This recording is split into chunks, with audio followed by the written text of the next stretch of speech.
There are 9 core marketing tools that every government contractor needs. I'm going to give you a great overview today on what they are and what should be incorporated into each one of those. The first one that I'm going to talk about is probably the most obvious. This is your capability statement. I did an entire podcast. It's the previous one to this. It is episode 241. It's called 7 Elements of a Great Capability Statement. It walks through this in detail for you. Most people know what's in a capability statement, so I'm not going to get too deep into this one. Just understand there are 7 key elements to it. There's your corporate overview. There's your past performance. You should have areas of expertise or core competencies in there. You should list your contract vehicles, key corporate data, your contact information, certifications, and possibly awards. That goes into your capability statement. So that is the number one thing that you need. The second thing that you need is a business card, because if you're in government contracting, what are you likely going to be doing? You are likely going to be going to conferences. You're likely going to be visiting customers. You're likely going to be visiting with teaming partners and folks like that. And it's great to have a very simple business card. I don't recommend anything too fancy or anything like that. You'll probably change it from time to time. Don't go invest on 10,000 business cards just because it's cheaper or anything like that. Just buy the bare minimum out of the gate, use those, and then if you want to make any changes before your next order, you can do that. The main things that need to be on your business card: your name of your company, your contact information, and a little bit about what your company does. Maybe it's a few of your NAICS codes or things like that. You just need to make sure that if your company name doesn't describe what you do, that you actually put some sort of descriptors in there. Again, that's a great place for your NAICS codes and stuff like that. I always recommend you leave some room on the back or even on the side on the front so that people can take some notes. So I met Mike at the SAME conference. I met Mike at the 8A conference. I met Mike at whatever conference, and we talked about XYZ. Leave enough room that somebody can do that on your card. And also, don't get glossy cards, or if you get glossy on the front, don't get glossy on the back. I'm not really a fan of the glossy ones anyway, but if you do that, leave one side not glossy so people can actually write on it. So that's the business cards. The third one is a professional email domain. I can't tell you how often somebody emails me from a Yahoo, Gmail. I get Rocket Mail every now and then. The other day I got an AOL email. That does not come across as professional. It's so simple and cheap to get a professional email domain. There's absolutely no reason not to do it. You can get it for $20-30 a year. That's how cheap it is. So you absolutely 100% need a professional email domain. Now, why is that a marketing tool? Because guess what? If you have AOL or any of that other stuff in there, that does not come across like a professional tool. It comes across as a freebie and you're cutting corners. But when you have a professional email domain, most people aren't even going to think twice about it, but it's not going to raise the red flag. So it is, in my opinion, a marketing tool because it doesn't raise flags. It communicates that you're professional.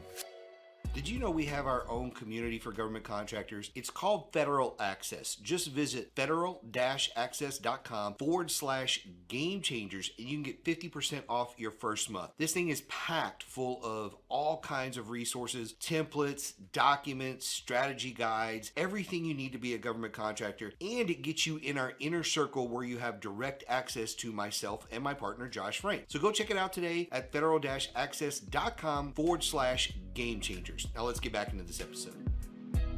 The next one is your signature block. Your signature block is a marketing tool. You should use it that way. Most people don't even put anything in their signature block. There's actually a lot of people that don't even have signature blocks. When they're writing an email, they'll put at the very end, Mike or Bob or whatever, right? You should use your signature block to communicate some things about your company. I don't recommend that you put every award you've ever won back to high school or second grade. That should not be in there. I do see that in some people's signature blocks. I don't recommend that you have a ton of links in there. You can have a handful of links in your signature block, but here's the thing. Make sure if you're putting links in your signature block that you put HTTPS TTPS in there and not just HTTP, because if you don't put the secure link URL in there, that will actually get your email sent directly to spam most of the time. So if you're having problems hearing back from people and you've got a lot of links in your email signature block, take a look at that. That could be the problem that you're having there. But anyway, I recommend your name, your contact information, your title, that sort of thing, your company name, if you have a tagline or anything like that. In my situation, I'm part of 4 Amazon #1 best-selling books. I have links to those books because those books communicate that we're pretty awesome. And so I want to communicate that. In marketing, that's what you're trying to do a lot of time, is communicate some of the really cool things you've done. That's one of the few times where you can brag about yourself and your company. Put a couple of things in there. If you've written a book or something else, put something in your signature block that communicates about your company and your successes. That's a great spot for that. The next one is your website and your government landing page. You need a website. That's number one. And you need a government landing page. Again, can't tell you how often I talk to a company and they're like, we're working on our website. What do you mean you're working on your website? Your website should not take you more than a couple of days to stand up. At a minimum, to have 3 or 4 pages on there. A landing page, an about us, a contact us, and a services tab, and your government tab. If you have that, the rest of it can take a few weeks or months. But those minimum pages are the things that people are going to look at when they actually look up your company. The reason I want a government tab on there is I want it to stand out to the government that you are serious about this industry. Now, what should be on your government tab? This is the funny thing. It's really just the information that's on your capability statement. That's all it is. It's just in text form on your government tab. And then the other thing is a download to your capability statement, because not everybody wants to hit print on your page. And guess what? Sometimes your pages on websites aren't that printer friendly, so it'll look kind of weird on there. You want to control what that printable version looks like. That's why you want a PDF download on your government tab. Make it simple for them. That's all it has to be. The next tool that should be in your toolbox is a capabilities brief. If you are going to be talking to government contractors, contracting officers, if you're going to be talking to other teaming partners and folks like that, you're going to need a capabilities brief at some point that is an overview of your company. It's probably going to be 10, 15, maybe 20 slides at the max, gives an overview of who you are, talks about your past performance. It's a lot of stuff in your capabilities statement. It's just an expanded version and talking points that you can use when you're given an overview of your company. And it's going to be something that you modify every single time before you meet with somebody. So if I'm talking with the Air Force, I'm going to modify that and talk about all the Air Force stuff that I want to show them that I've done. If I'm talking to the Army, I'm going to put all my Army stuff on there. And if I have specific questions towards the end of my brief, hint, hint, you should have specific questions at the end of your brief about certain things you saw in their forecast, on their website. Maybe you saw something in sam.gov. You can have spots in your brief to talk about those things and ask questions. So that's your capability brief. The next thing is something most people have not heard of. This is your introduction and capability statement. We call it the ICS. And this is a tool that we use, or our clients use, to get on strategic teams that they want to get on. It's about a 15-page document. It's in federal access. You can go check it out there. But it's a document that not only talks about everything you want to cover in your capability brief, it has your capability statement attached. It has several other key factors in there about the opportunity you're trying to chase and how you can help leverage all of your skills and knowledge to make that teaming partner very, very competitive. And that's what you use that document for. So that's the ICS, the introduction and capability statement. The next one is your social media. When it comes to your social media in government contracting, you don't need much more than LinkedIn. So you don't have to worry about Facebook or Twitter or any of those. If you have those and you want to post to those, fine. But in government contracting, the one you absolutely need is a LinkedIn account so you can connect to other people. As a marketing tool, you should learn how to use this to post things about your company, to ask questions, produce polls on there about your industry, network with other contractors, contracting officers, teaming partners, all those different people, to communicate with other experts in your field in public so that if you're, let's say, a contracting officer or a teaming partner goes to do their homework on you, while they're doing their due diligence, they're going to see that you're active in the community. And if you've got 8 connections, they're going to know you're not super active. But if you've got 8,000, 5,000, they're going to know you're fairly active in the community, and it's just going to elevate your status with them. That's just the bottom line. The last one that I want to talk about is something that not everybody has, but if you have this is like the nuclear marketing tool. It's one of the best things you can do. I rave about this all the time. It's write a book. Writing a book is literally like the nuclear business card. There is nothing else that stands apart better than having that. If somebody walks in and they have a business card and a capability statement, and I walk in and I have my book and I'm an authority figure on this subject, who do you want to hire? At a minimum, you want to pick my brain, and I'll tell you why. Secretly, everybody on the planet that I've ever met wants to write a book. I've interviewed tons of people in every type of industry you can imagine. And when I'm talking to them, they'll usually say, I got a question for you about writing a book. And people bring this up to me all the time, even if I'm just on the street somewhere and we're chit-chatting and I say that I've written a book. They're like, I've always wanted to write a book. And it's not even always about their industry, but it's something that if you've already done that, you're almost like an automatic hero to that person. They just want to talk to you about the book you've written. There's no better way, in my opinion, than to drop that book into your marketing. Again, whether it's your signature block on your website, or let's say you're out at a conference and you've got a handful of copies of your book. What a great thing that you can sign and hand to someone.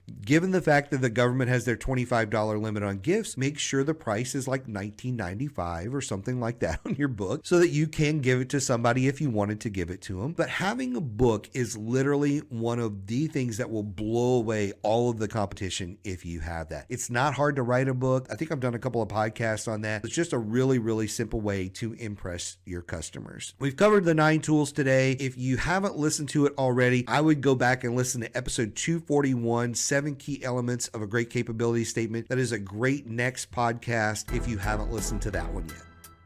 I really hope you enjoyed this episode of Game Changers. If you did, please go like and share this episode on your social media, as well as rate and review the episode. That helps other government contractors find out about the podcast and benefit just like you. We'll see you next time.